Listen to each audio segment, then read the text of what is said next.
பண்ண போற? இன்னைக்கு நாம என்ன பார்க்க போறோம்? பூரி கிழங்கு தான் பார்க்க போறோம். அதுக்கு முன்னாடி நமக்கு தேவையான பொருள் இது ரெண்டும் அரைக்கிறதுக்கு மஞ்சள் பொடி, வெங்காயம், கருவேப்பிலை 2 கொத்து, தக்காளி, கடுகு, பச்சை மிளகாய், தோல் உரிச்சு வச்ச உருளைக்கிழங்கு. ஓகே. இப்போ நாம எண்ணெய் ஊற்றிக்கலாம் வேணுங்கிற அளவுக்கு. ஃபர்ஸ்ட் அடுப்பு ஆன் பண்ணுமா? அடுப்பு ஆன் பண்ணி தானேம்மா எண்ணெய் ஊற்றணும். ஐயோ ஐயோ.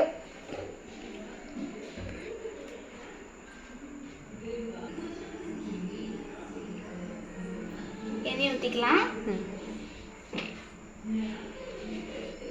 எண்ணெய் சூடாயிடுச்சு. இப்போ நம்ம 1 ஸ்பூன் கடுகு போட்டுக்கலாம்.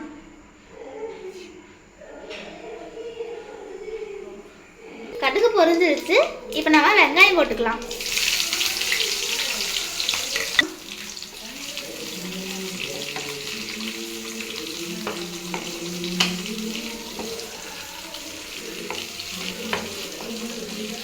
வெங்காயம் நல்லா வேகட்டும்.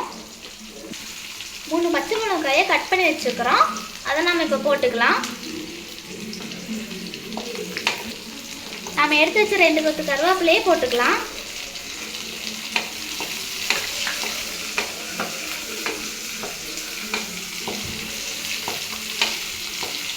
சமைக்கிறேன் எப்பப்பா?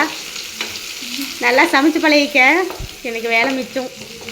பார்க்குறதுக்கு நல்லா கலர்ஃபுல்லாக இருக்குது. அப்படியா? இன்னும் இதையும் போட்டால் நல்லா கலர்ஃபுல்லாக இருக்கும். ஓகே, இப்போ நம்ம தக்காளி போட்டுக்கலாம். 1/2 ஸ்பூன் மஞ்சள் பொடி போட்டுக்கலாம். நல்லா கலரி விட்டுக்கலாம். இப்போ நம்ம 1 ஸ்பூன் கல்லுப்பு ஆட் பண்ணிக்கலாம். நல்லா கலரி விட்டுக்கலாம். இது நல்லா வணங்கட்டும். அதுக்குள்ளேயும் நம்ம அரைச்சிட்டு வந்துடலாம்.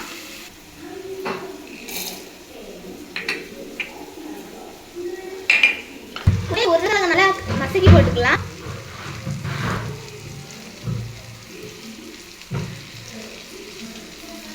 உருளைக்கிழங்கு போட்ட பிறகு நல்லா கலரி விட்டுக்கலாம். அரைச்சிட்டு வந்த பவுடரை கொட்டிடலாம்.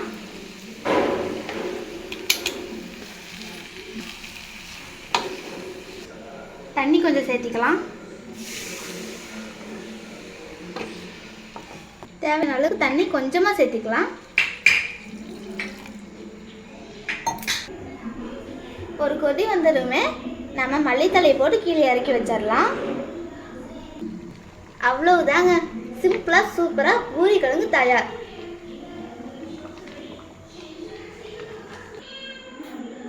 அவ்வளோதான்.